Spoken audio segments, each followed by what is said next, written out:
आपको लगता है कि हर नए फोन के साथ एक नया प्रोसेसर मिलता है, तो आप शॉक के लिए रेडी हो जाओ। तो आज एक ऐसा सच बताने वाला हूँ जिससे आपको शॉक तो छोड़िए, एक झटका भी लग सकता है। क्योंकि ये जो मैं बताने वाला हूँ, आज से पहले आपने शायद ही कभी किसी वीडियो में या कभी आपने इसे चेक किया होगा या आपने कभी इसके बारे में रिसर्च की होगी। तो आज मैं आपको चिपसेट के कुछ ऐसे राज बताने वाला हूँ जो शायद आपको काफी ज्यादा हैरान करने वाले हैं। और सबसे पहले आप सब्सक्राइब कर दीजिए, क्योंकि ऐसी इंफॉर्मेटिव वीडियो मैं आपके लिए लाता रहता हूं। तो वीडियो शुरू करते हैं, चलिए।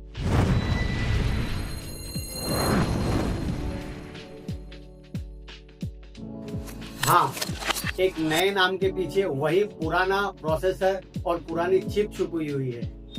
तो कंपनी हमें बेचती है नया फोन नए प्रोसेसर के नाम से, लेकिन असल में वो चिपसेट जो है वो ऑलरेडी एक पुराना चिपसेट है जिसे रिफर्बिश करके हमें एक ब्रांड न्यू प्रोसेसर दिया जाता है। तो आज मैं इसी टॉपिक को एक्सप्लेन करने की कोशिश करूंगा कि ये जो कंपनी हमें नए नए चिपसेट देती है, जो मार्केट में सबसे ज्यादा हमें देखने को मिलते हैं, जो सेगमेंट फोन होते हैं लो बजट वाले, मतलब 10,000 15,000, मोस्टली 15,000 के आसपास हमें जो प्रोसेसर देखने को मिलते हैं, वो ज्यादातर प्रोसेसर जो है, मतलब एक क्वांटिटी बताने वाला हूँ, तो उसमें बहुत ज्यादा प्रोसेसर ऐसे हैं जो हमको रिफर्बिश करके मिलते हैं। कंपनी सिर्फ उसका नाम चेंज करती है और वही प्रोसेसर हमें दोबारा चिपका देती है, दोबारा हमें थमा देती है, सिर्फ ये बता करके ये एक नया चिपसेट है, पावरफुल चिपसेट है। और इस सेगमेंट के अंदर 10,000 के अंदर पावरफुल सेगमेंट, 15,000 के अंदर एक पावरफुल प्रोसेसर। लेकिन ये असल में ऐसा बिल्कुल नहीं है, क्योंकि ये सिर्फ प्रोसेसर का नाम चेंज कर रहे हैं। उसका जो परफॉर्मेंस है वो वही है, सिर्फ थोड़ा बहुत चेंज करके वो हमें एक नया प्रोसेसर दे देते हैं जिसे हम कहेंगे रिफर्बिश। जैसे हमने सुना होगा रिफर्बिश फोन आते हैं, रिफर्बिश गाड़ियां मिलती हैं। तो रिफर्बिश में आपको फोन का एग्जांपल बताता हूँ, जिसमें हमें काफी सारे फोन जो देखने को मिलते हैं, ऑनलाइन भी देखने को मिलते हैं और ऑफलाइन भी हमें फोन देखने को मिलते हैं जो रिफर्बिश होते हैं। आप चाहे OLX पे चले जाइए या आप फ्लिपकार्ट पर सर्च कर लीजिए रिफर्बिश, या आप कैशिफाई पर चले जाइए, उसके ऊपर आपको एक पूरी कैटेगरी मिलेगी रिफर्बिश की। तो ये जो रिफर्बिश है, ये असल में होता क्या है, कंपनीज क्या करती है, अगर हमने कोई फोन परचेस किया है तो वो उसे थोड़ा नया कर देंगे। वही पुराना फोन है, उसका हमें फ्रंट का ग्लास चेंज कर देंगे, बैक ग्लास चेंज कर देंगे, या अगर हम फोन की जो फ्रेम है उसको चेंज कर दिया जाता है। क्यों? ताकि वो फोन दिखने में ऊपर से हमें बिल्कुल नया लगता है। मतलब 99% वो हमें ऐसा लगता है कि हमने ये फोन रिफर्बिश नहीं, मतलब ये फोन हमने ब्रांड न्यू परचेस किया है। बिल्कुल ऐसी फील आती है, क्योंकि ऊपर का जो भी उसका बॉडी था वो उन्होंने चेंज कर दिया। चाहे वो कैमरे का लेंस हो, चाहे वो डिस्प्ले का ग्लास हो, या वो बैक का ग्लास हो, या बैक पैनल हो, या साइड पैनल हो, वो पूरा का पूरा चेंज कर देते हैं, जिससे हमें वो फोन पूरा नया लगने लगता है। और इस चीज को कहते हैं रिफर्बिश, मतलब पुरानी आइटम को नया करके बेचना। सेम चीज, मतलब कि वही चीज हमको यहाँ फोन के प्रोसेसर के साथ भी कंपनियों का खेल देखने को मिलता है, जो कि एक स्कैम है। आपको शायद ही कभी पता होगा कि प्रोसेसर भी रिफर्बिश होते हैं।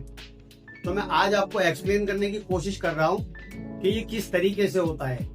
तो मैं आपको बताने वाला हूँ कुछ ऐसे ग्राफ, कुछ ऐसे प्रोसेसर के बारे में जो बिल्कुल वही हैं, लेकिन उनको एक नया नाम दिया गया है। जो हमें पहले प्रोसेसर देखने को मिल रहे थे, पुरानी जो चिपसेट थी, वही चिपसेट अब हमको नए नाम से दी जा रही है कि ये बहुत ज्यादा पावरफुल है, नया चिपसेट है, इसका स्कोर इतना है। लेकिन असल में उसका इतना ज्यादा पावर या इतनी ज्यादा इम्पैक्ट नहीं होता है। ये सिर्फ एक कंपनी का एक मार्केटिंग ट्रिक है फोन को सेल करने के लिए, क्योंकि ये सेम चिपसेट के ऊपर हर बार अपने नए फोन को लॉन्च नहीं कर सकते।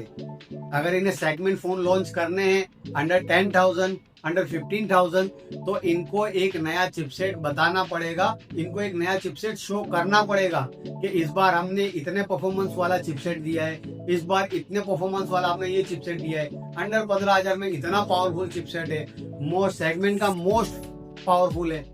ये इस तरीके के बताए जाते हैं, क्योंकि ये एक मार्केटिंग है। लेकिन असल में वही चिपसेट हमें रीब्रांडिंग करके, रिफर्बिश करके हमें दे दिया जाता है एक नए नाम के साथ, लेकिन वही पुराना माल। तो ये रहे आपके सामने उनकी कुछ डिटेल्स। स्नैपड्रैगन 6 Gen 1 नाम सुन के लगता है कि ये काफी अपग्रेडेड चिपसेट है जो कि हमें नया देखने को मिलता है स्नैपड्रैगन की तरफ से। और अगर मैं कहूँ कि ये वही हमारा पुराना स्नैपड्रैगन का 4 Gen 1 है जिसे थोड़ा सा पॉलिश करके हमें चिपका दिया गया है।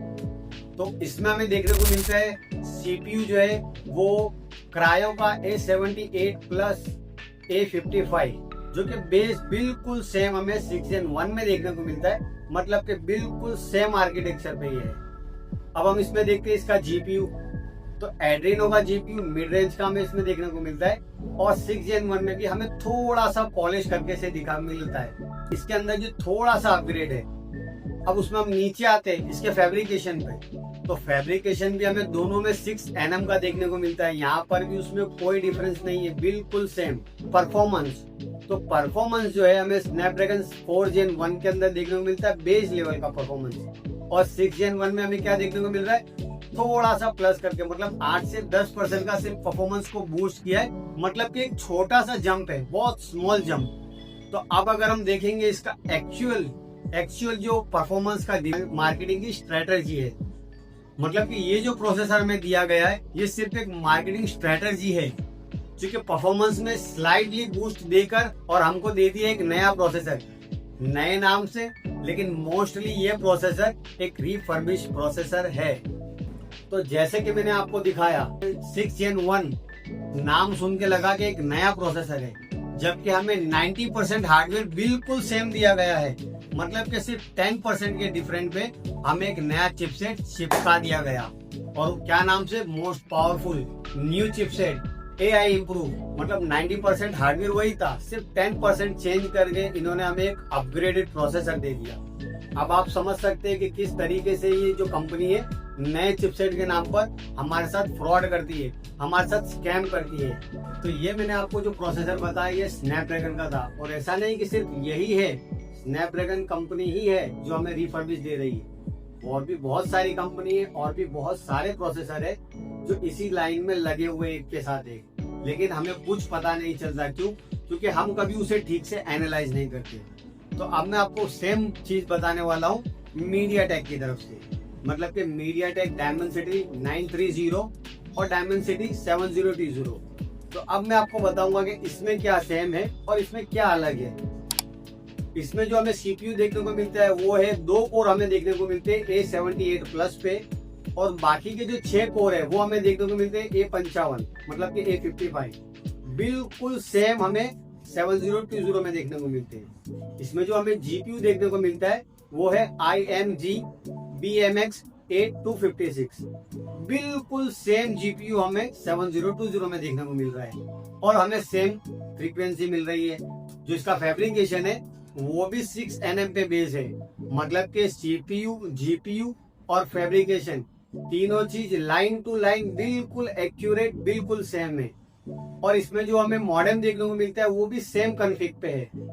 अब आ जाते हैं इसके परफॉर्मेंस के ऊपर, तो परफॉर्मेंस में हमें सिर्फ 2% का अपग्रेड देखने को मिलता है, मतलब एटलीस्ट इसमें 5% भी अपग्रेड नहीं है, 2%, वो भी सिर्फ इसलिए कि मार्केटिंग की जा सके एक नए चिपसेट की। तो अब इसमें हम मोस्टली इसको तो बिल्कुल 100% ऐसा कह सकते हैं कि ये प्रोसेसर जो है वो बिल्कुल रिफर्बिश है, हमें कोई चीज नई देखने को नहीं मिलती।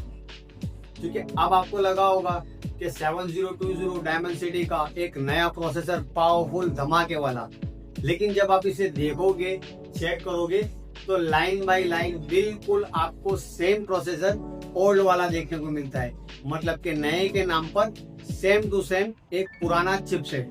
तो ये थी 2 चिपसेट के बारे में मैंने आपको बताया, स्नैपड्रैगन और मीडियाटेक, और ऐसे बहुत सारे और प्रोसेसर है। जैसे कि मैं आपको सिर्फ एग्जांपल के तौर पर बताना चाहूँगा कि इससे पहले भी हमें मीडियाटेक का Helio G85 मिलता था, जो कि बिल्कुल सेम आर्किटेक्चर पे था Helio G88, G85 और G88 ये बिल्कुल आपको सेम आर्किटेक्चर पे मिलेंगे, मतलब कि वही नए नाम से हमें पुराना चिपसेट दिया जाता था। और स्नैपड्रैगन की तरफ से हमें देखने को मिलता था स्नैपड्रैगन 662, जिसको हमें रिफर्बिश करके कंपनी ने दे दिया 680, जिसे हम पावरफुल समझ रहे थे। तो ये सिर्फ बहुत कम एग्जाम्पल है। अगर मैं आपको इस तरह से लिस्ट बताऊंगा तो ऑलमोस्ट बहुत ज़्यादा टाइम हो जाएगा, मतलब कि और वीडियो जो है वो हमारी एक्सपेंड हो जाएगी 10 मिनट टू 15 मिनट्स के अराउंड। तो इस वीडियो का जो मोटिव है वो सिर्फ यही है कि अगर आप एक फ़ोन परचेस करते हो, आपको थोड़ा बहुत भी अगर नॉलेज है टेक्नोलॉजी के बारे में, तो आप जब भी फ़ोन परचेस करो तो उस फ़ोन में जो चिपसेट दिया गया है उसके बारे में एक बार ज़रूर चेक करें। अगर आपको इतना ज़्यादा नहीं पता कि आप उसे कहाँ चेक करेंगे, तो आप अपने फ़ोन में ओपन कीजिए क्रोम ब्राउज़र, और जब आप क्रोम ब्राउज़र ओपन करते हैं तो आप उसमें फ़ोन का नाम टाइप कीजिए। आपको जो भी फ़ोन लेना है, जो लेटेस्ट फ़ोन लेना है, वो भी मीडियाटेक का हो प्रोसेसर हो या स्नैपड्रैगन का हो, लेकिन आप जो फ़ोन परचेस कर रहे हो उस फ़ोन का नाम लिखिए। रियलमी का फ़ोन है, आईफोन ले रहे हो तो उसका प्रोसेसर लिखिए, आपको डिटेल मिल जाएगी। जो भी आप फ़ोन परचेस करते हो, चाहे वो रियलमी हो, एमआई हो, ओप्पो हो, वीवो हो, सैमसंग हो, आपको फ़ोन का नाम और उसका मॉडल नंबर लिखकर आगे सिर्फ इतना लिखना है GSM। आप GSM लिखोगे, आपके सामने पहली ही वेबसाइट ओपन हो जाएगी GSM अरीना के नाम से। आप उस वेबसाइट पर जाइए, आपको उस पर क्लिक करते के साथ आपको बता दिया जाएगा कि ये फ़ोन लॉन्च कब हुआ था, किस महीने में हुआ था और इसमें क्या क्या डिटेल्स है। उसमें आपको सारी डिटेल मिलेगी, जैसे कि इसमें कौन सा प्रोसेसर है, इसमें जो GPU है वो कौन सा GPU है, और इसमें जो कोर है वो कितनी फ्रीक्वेंसी पे बेस है। तो ये सारी डिटेल आपको उसके ऊपर इजीली देखने को मिल जाएगी। तो जब भी आप फ़ोन परचेस करते हैं तो आप एटलीस्ट एक बार उसको GSM अरीना या आप अदर किसी वेबसाइट पर भी जिसको आपको ठीक लगती हो या आपको ट्रस्ट हो उस वेबसाइट पर, तो एक बार उसके प्रोसेसर की डिटेल को ज़रूर चेक करें। तो ये था दोस्तों एक प्रोसेसर के ऊपर जो स्कैम है कंपनीज का, जो कंपनी हमें बेवकूफ़ बनाती है, जो कंपनी हमें कहती है कि हमने एक नया चिपसेट लॉन्च किया है, मोस्ट वैल्यूएबल मतलब कि मोस्ट वैल्यू वाला फ़ोन जो हम आपको देंगे अंडर 10,000 में, अंडर 15,000 में। मतलब जैसे आप 20,000 के ऊपर के जो फ़ोन खरीदते हो, 20,000 के फ़ोन खरीदते हो, उनमें भी हमें ये देखने को मिलता है, लेकिन उसमें जो हमें एटलीस्ट जंप देखने को मिलता है परफॉर्मेंस में, वो कम से कम 20% के ऊपर होता है। 20%, 25% के ऊपर का उसका जंप होता है। तो उसे तो हम कहेंगे कि हाँ ये वाकई में एक अपग्रेड है, क्योंकि हमें उसमें 20% या 25% का अपग्रेड देखने को मिल रहा है।